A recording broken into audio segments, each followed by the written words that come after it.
So having said all these about Riemann integration and all these things, yeah, so we have already crossed 3 days, but anyhow, yeah, some of the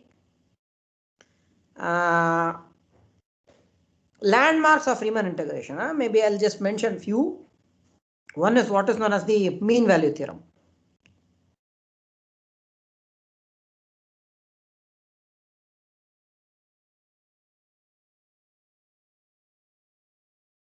Yes. Let f from AB to R be a continuous function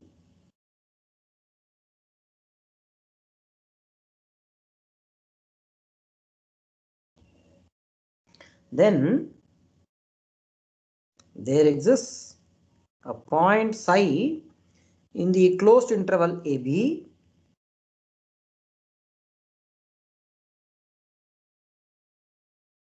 such that integral A to B f is equal to f at psi times B minus A. Yes. Proof is not a difficult one. It is just a so you'll have to mix few results about continuous functions, right? Yeah, so first thing to be observed is that f is given to be a continuous function and it is defined on a closed and bounded interval. Therefore, a continuous function on a closed and bounded interval attains its maxima and minima. So let me say that let small m be the, in fact, so being continuous, I'll simply say minimum. T in AB, ft,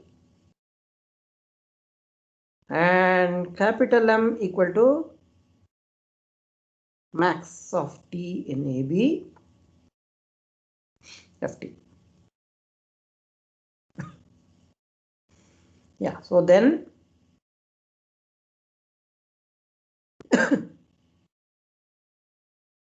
M into B minus A is less than or equal to integral A to B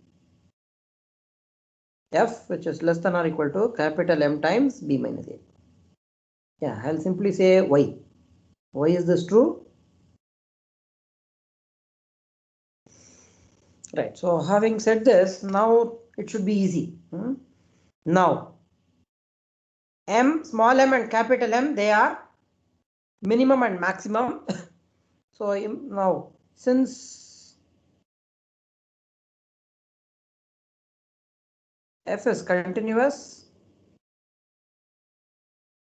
there exists, I'll say x and y in the interval AB such that m equal to fx and capital M equal to f at y. Therefore, fx less than or equal to 1 by b minus a integral a to b f less than or equal to f at y. Yes. And this 1 upon b minus a times integral a to b f, I have a scalar which lies between fx and fy. Therefore,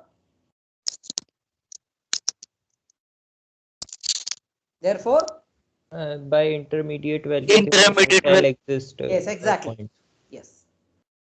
So therefore, by intermediate value theorem, there exists psi in the interval AB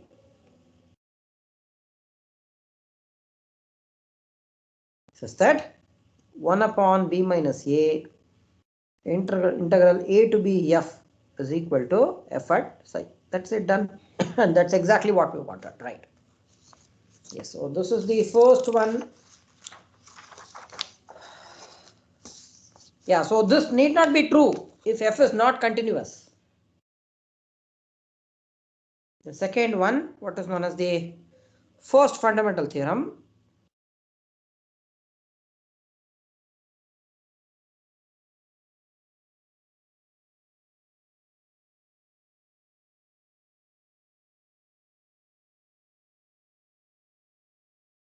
Let f from a b to r be continuous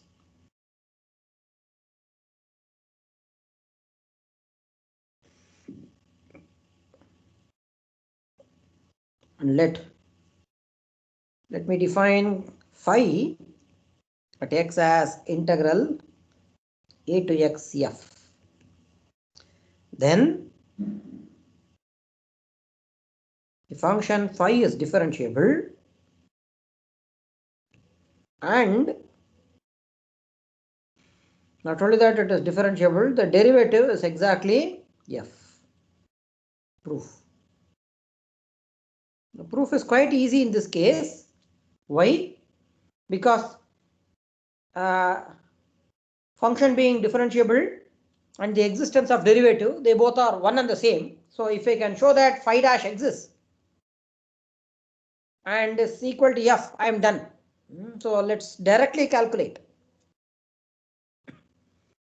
So what we wanted is limit h tending to 0, phi at x plus h minus phi at x upon h, which is equal to limit h tending to 0, 1 upon h times. Yeah, so phi at x plus h is integral a to x plus h f minus integral a to x f. Yes, so and now this is same as limit h tending to 0, 1 upon h. So this is going to give us only integral x to x plus h f, right? Now x to x plus h, use the mean value theorem. By mean value theorem you get this is going to be 1 upon x h times f at xi h. Sorry, this whole thing, sorry, I will not have this 1 upon h. Yeah, I'll simply have it as f at xi h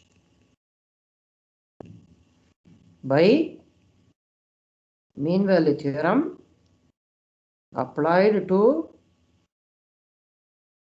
f in the interval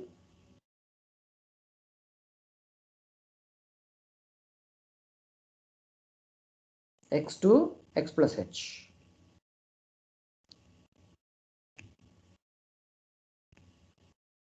Yes. Now h goes to 0. So notice that x less than or equal to psi h less than or equal to x plus h. And therefore, if h goes to 0, then x plus h will go to x and therefore psi h is forced to converge to x. And since f is continuous, this is same as fx. That's it, done. Since this and f is continuous. Fine. That's it, done, and that's exactly what we wanted. Right?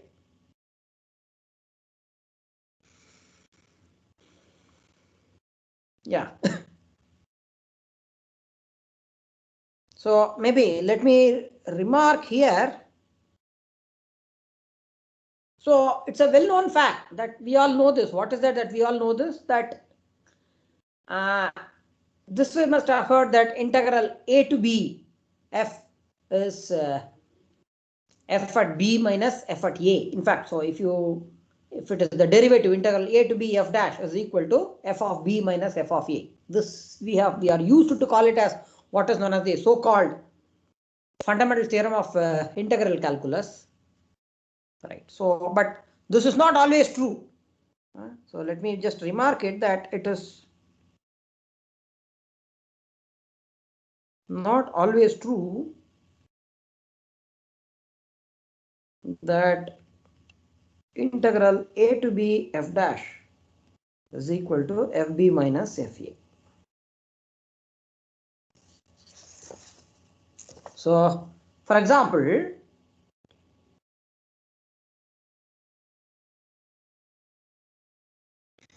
you consider the function f from 0, 1 to r given by fx equal to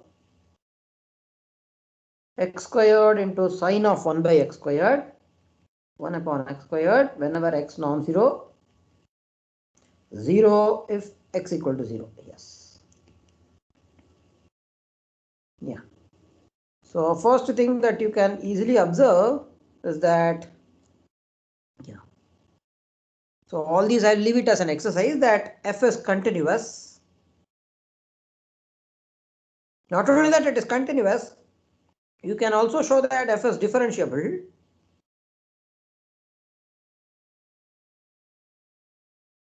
The problem where you will find is only at 0, but you can notice that it is differentiable at 0 also.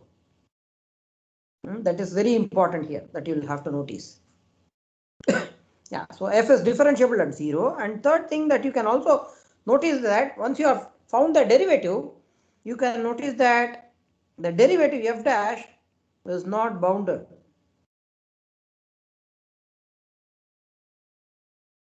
So all these I'll leave it as an exercise.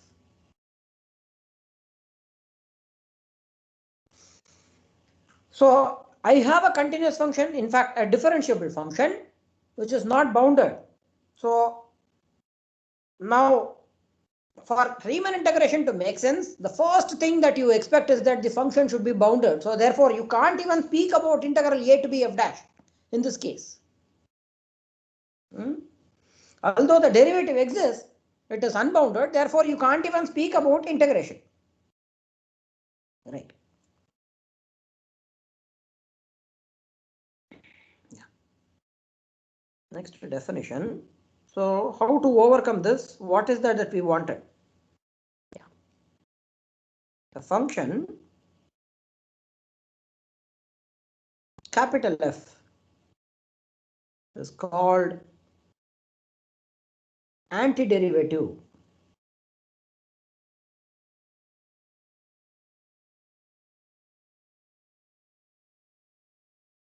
of small f if capital F dash equal to small f, right? So with this definition, now let's state the second fundamental theorem.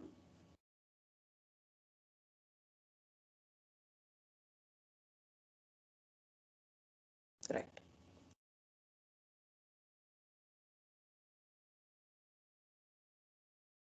So suppose that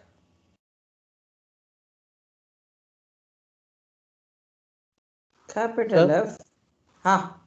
So the example you gave is x square sine 1 by x square.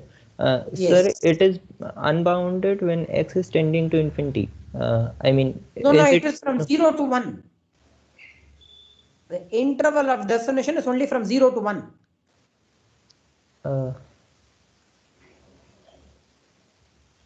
So, sir, where is it unbounded? The derivative is unbounded. Oh, okay, okay. F dash is not bounded. It's only the derivative that is unbounded. Although the derivative exists, it is unbounded. That you'll have to realize. Right. Suppose that f is an antiderivative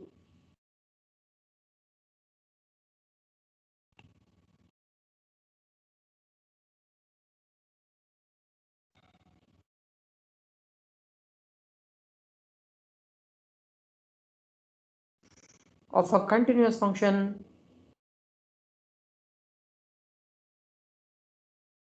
F. Yeah, so I have been using lots of shortcuts. Continuous function, I write CTS Fn. Please do not use these, even in exams. These are not standard, and please do not use. These are only my own notations, so please do not get confused. Please be aware that you are not supposed to use. I am using it because only to save time. Then, so once you have this, only in this case you will have integral a to b f is equal to fb minus fe. Right. Proof? Well, the proof follows from the first fundamental theorem. Yeah. So by first fundamental theorem, the derivative of this one, integral a to t f. Yeah, this is, which is f at t, which is going to be capital F dash of t, right? And therefore, this implies that integral a to t f is going to be capital F of t plus a constant. So we will have to find what this constant is for some constant C in R, right? So how to find this constant? So choose t equal to 0. So once I choose t equal to 0, we get, so what will be C if I choose t equal to 0? Sorry, t equal to not 0, sorry, t equal to a. Sorry. Choose t equal to a. What do you get?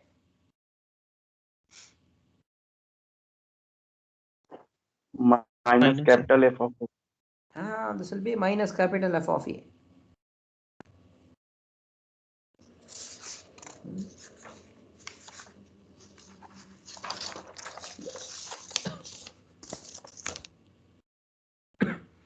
Therefore, integral a to t f equal to ft minus f at t. So now choose t equal to b, then integral a to b f will be fb minus fa. Yes, that's it. So these are the three things that I wanted to do.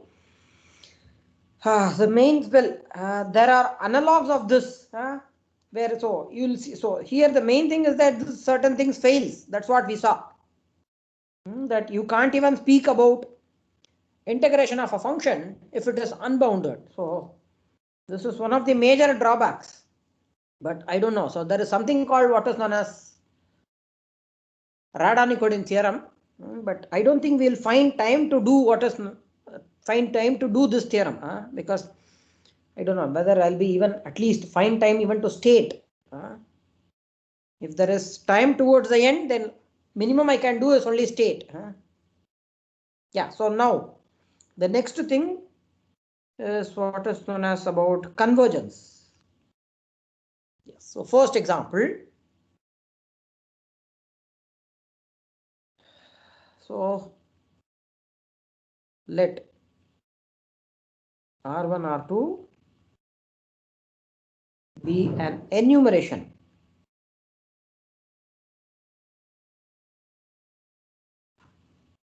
of the set of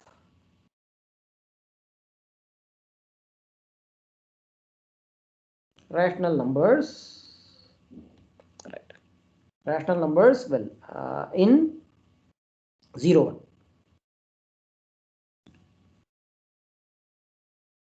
Yeah. So now what you do for each n and n, for n and n, you define Fn from 0, 1 to R as Fn equal to the characteristic function corresponding to this one, R1, R2 up to Rn. Yes. So first n in the manner you have listed. So each one will have your own way of listing the or enumerating the set of rationals. So for each n it depends. It varies from person to person, right? So here are some exercises.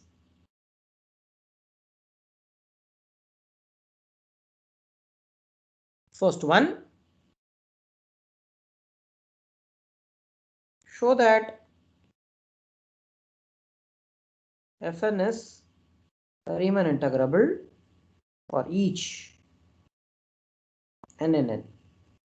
Yes, this is first one. Second exercise.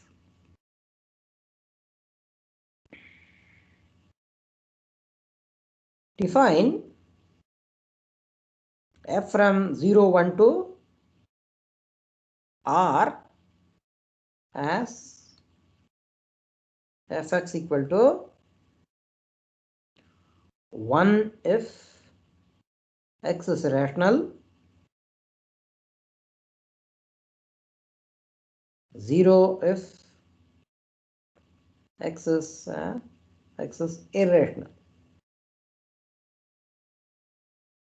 Yes, so the question here is that show that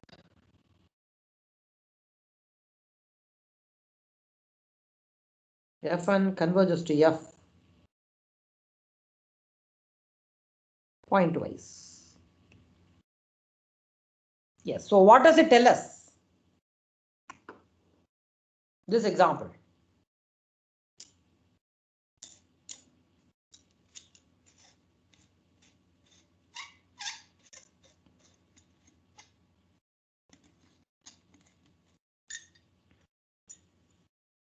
What does this example tell us? When there's a pointwise convergence, the limit of Riemann integrable function is not necessarily Riemann integrable. Exactly right. So pointwise limit of a sequence of Riemann integrable functions need not be Riemann integrable.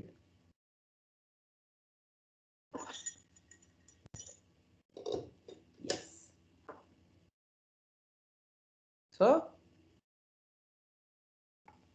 So this example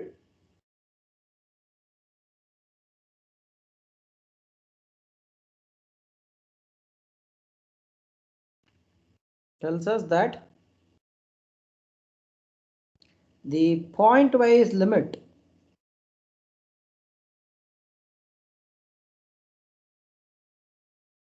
of a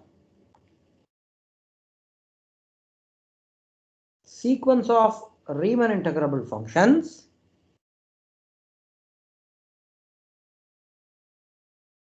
need not be Riemann integrable. Yes, fine. Next exercise. For each n and n,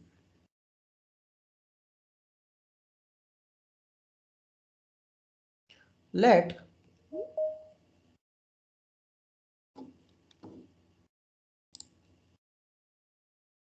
Fn from 0, 1 to R be defined by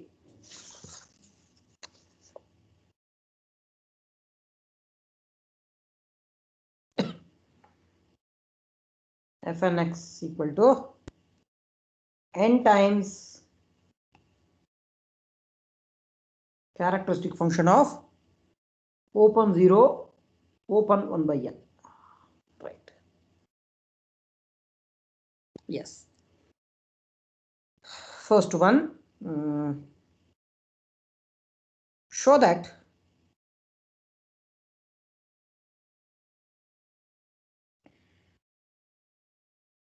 Fn converges to F pointwise, where F is the zero function, that is constant 0. zero function. Right. Second thing is that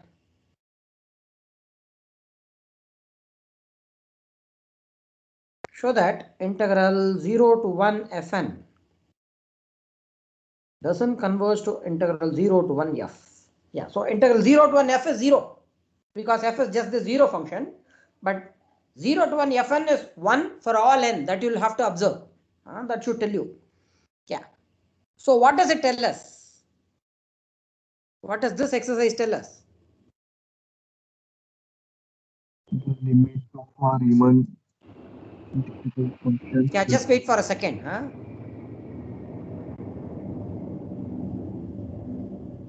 Yes, proceed. If a sequence of Riemann integral function converges pointwise to a function, then their integration need not be found. So even though the limit of a, even if the limit of a pointwise limit of a Riemann integrable function is Riemann integrable, the corresponding integral need not converge. The sequence of integrals need not converge. Yes. So even if the limit fn converges to f pointwise, and if f is Riemann integrable, integral of fn need not converge to integral over f. So this is very important. Yes. Yeah. So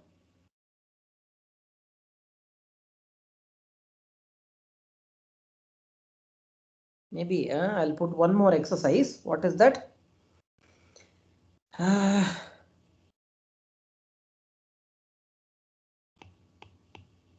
First one. For f comma g in, well, before I proceed, so let RAB denote the space of all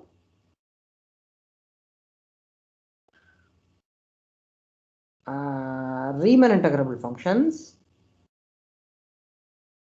defined on the interval AB. Right.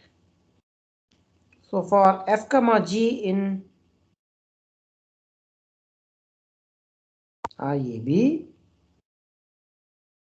define d of f comma g. Yeah, this you must have seen somewhere. What is this d?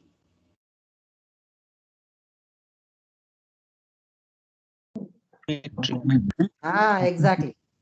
Integral a to b mod ft minus gt dt. Show that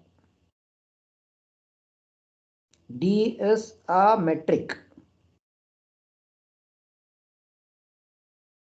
on RAB. Yes.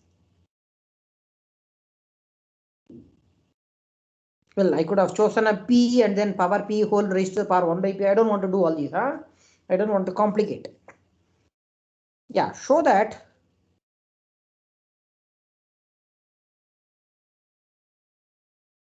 this space RAB with respect to this metric D is not complete.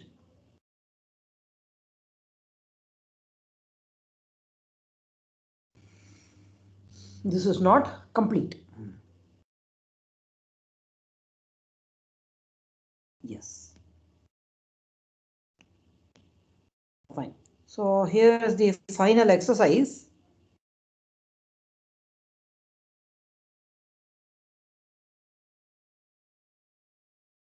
Yeah, in fact, so you could have chosen power p whole raised to the power 1 by p. So for all p lying between 1 less than or equal to p less than infinity, it is only strictly less than infinity.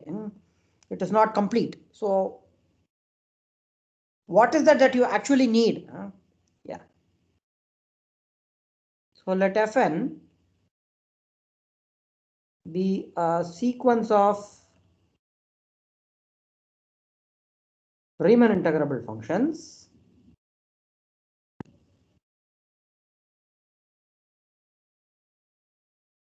defined on AB. Suppose that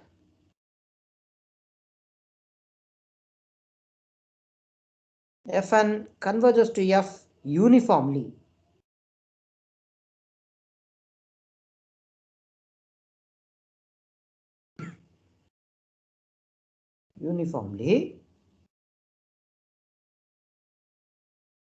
where F is also a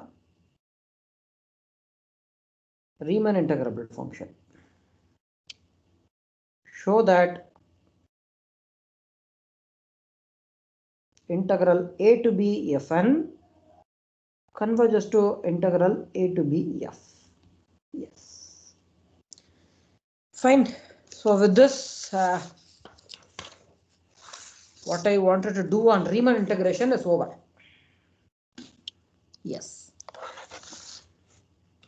So I wanted to continue further with what was actually expected from this course. Right. Right. So what are those things that we had? The first drawback is, well, let's look at the drawbacks of Riemann integration.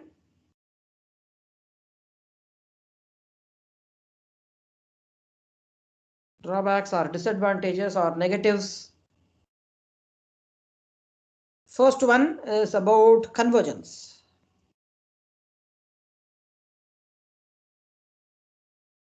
Right, that's what we saw just a few minutes before.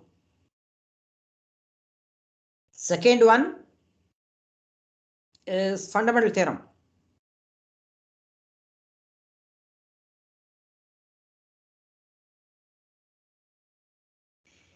Third one is that somehow, if you look at this function,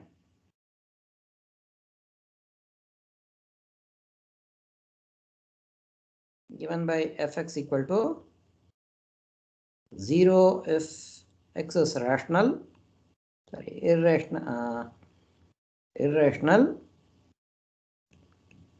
and 1 if x is rational, is not Riemann integrable. Yeah, all these we saw. This function is not Riemann integrable. Somehow, see, 1 is only on the set of rationals and it is only a countable set. On such a huge set which is in fact uncountable, the function is 0, which means that something tells us that it's more or less this is only the 0 function, but still we don't even know whether it is Riemann integrable or not. Yes. So somehow we will have to overcome all these. Right. So first one and third one we should be able to overcome. I don't know whether we'll find time for the second one. So what is that we will have to do? Two things that we need to overcome.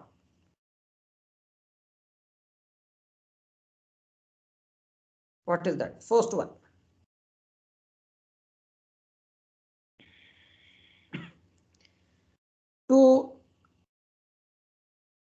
First thing to overcome. So to overcome, what are the things to be, how to overcome? First thing is that we need a concept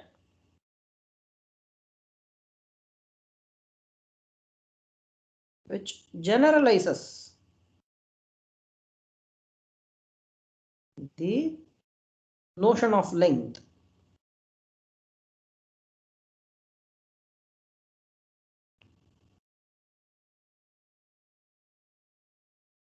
So that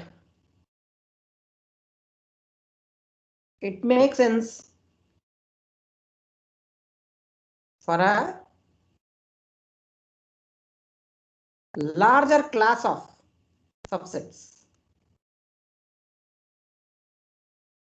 Second thing, instead of C, the main thing is that we partition the interval. Instead of partitioning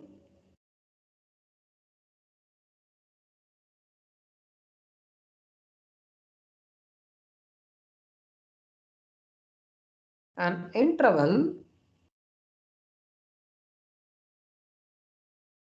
again in terms of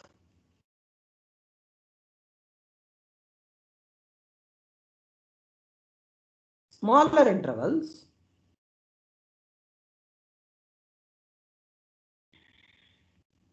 it would be nice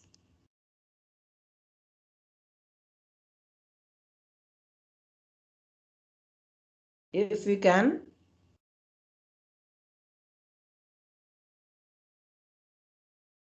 partition the given set or given interval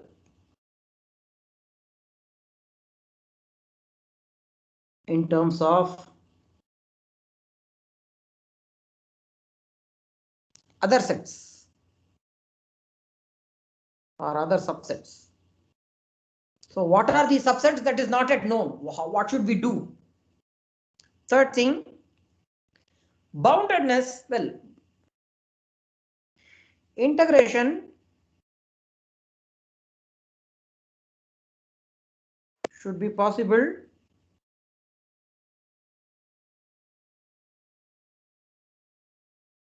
even for unbounded functions.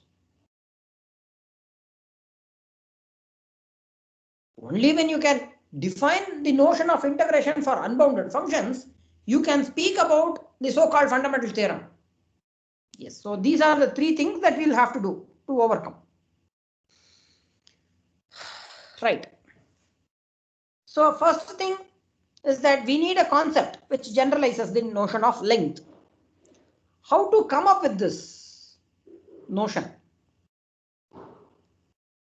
How to come up with this notion? Well,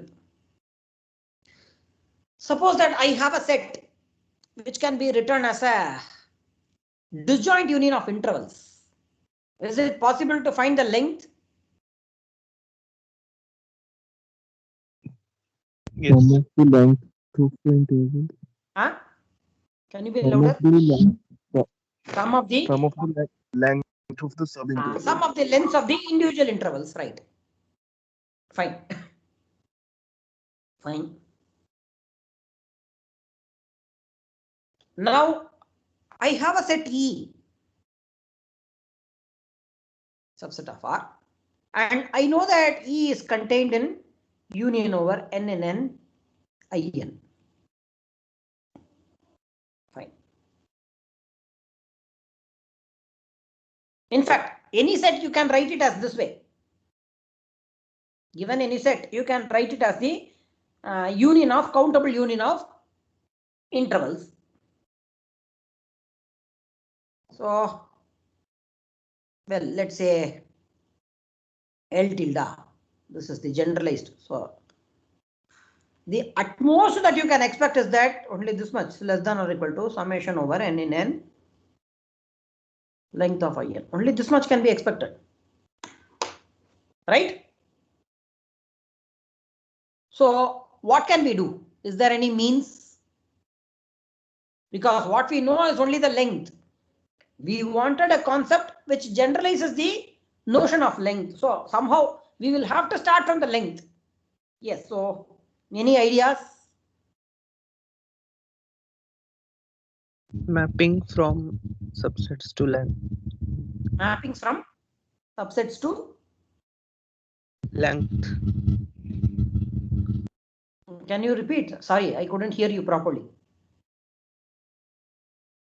We can form a function from which maps subsets to length function like. But we do not know how to generalize this length function. We are still stuck with that. Setting the Maybe we length can of take in so uniqueness is there. Uniqueness. Like setting the length of interval AB to B minus A, Fine. and Then for an arbitrary set, how do I define?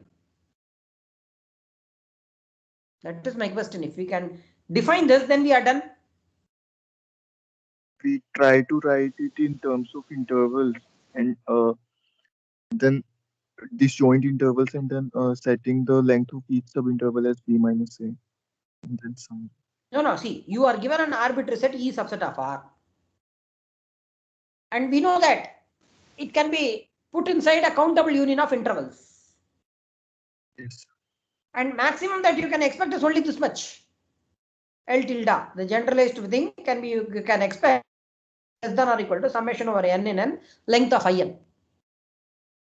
So, Yes. but then what we wanted is equality. Yes, how to get that? If I directly put it as equality, then each one will come up with their own quantity. Each one will have their own union, countable union, and will have various values. So we need something that is well defined. So supremum of distance between any 2 points of E.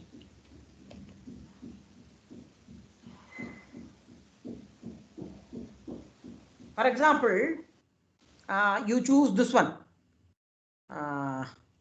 0, 1 union with 2, 3. And what is the length of this interval? Sorry, length of the set E.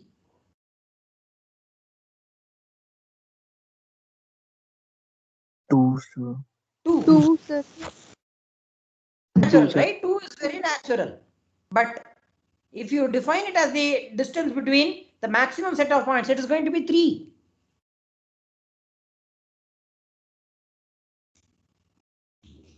So we need a concept which generalizes this. So yeah, so let me write down. Yeah, so we are going to use this, what is known as, well, let me call it as what is known as Lebesgue outer measure.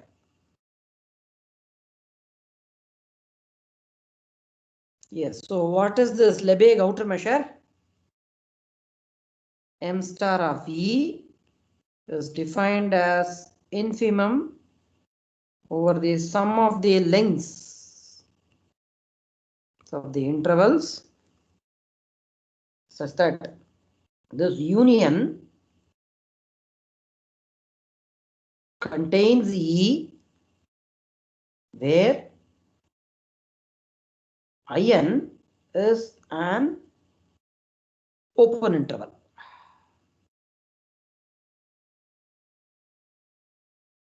Yes, for each n.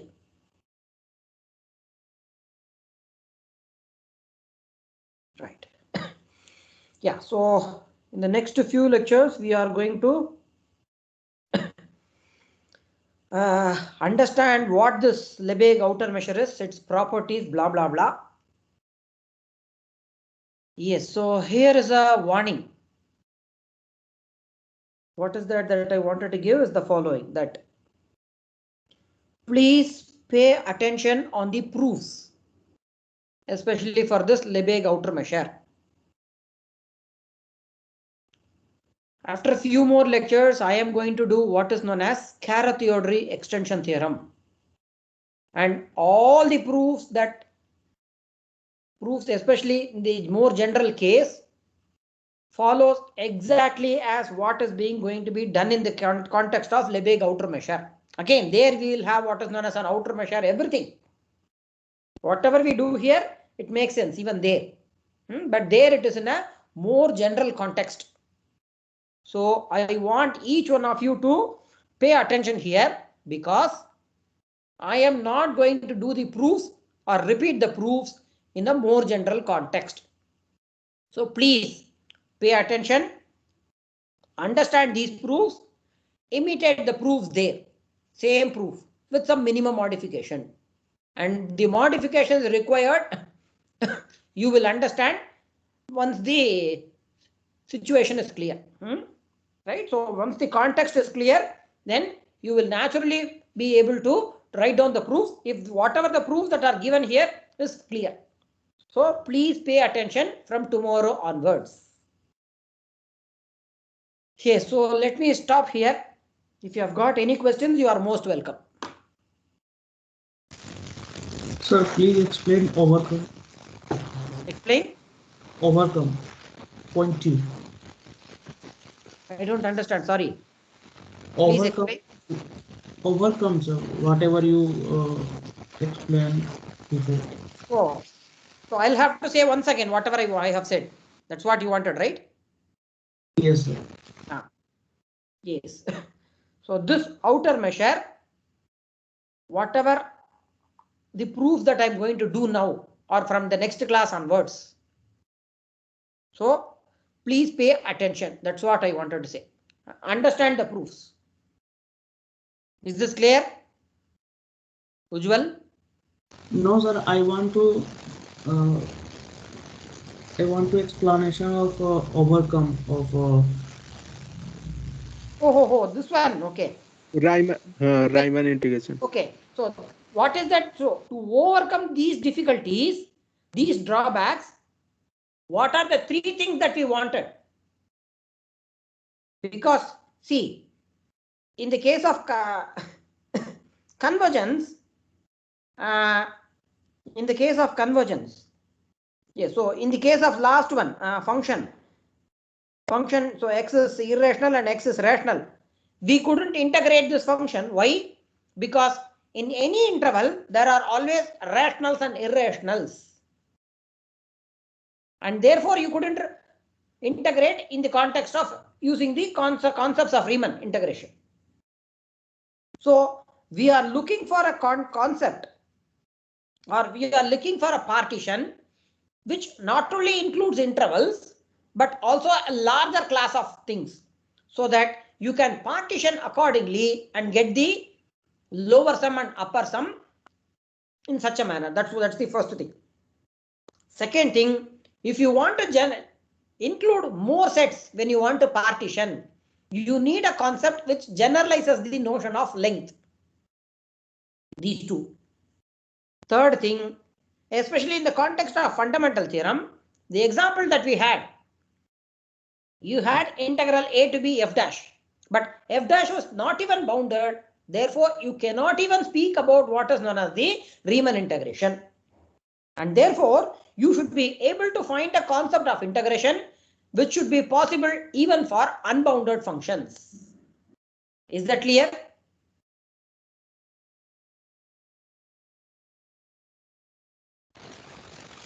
Sir, I don't know why I am not okay. Well, even if it is not clear, you don't have to worry. These are not the main things. What we wanted is, as and when we proceed, please pay attention, understand the proofs, then you will understand. Is that clear? Okay. Right. Any other questions? Sir? Actually, we are considering the open cover of E, na? Yes, exactly right. Okay, sir. So we are only looking at the open cover of E by open intervals.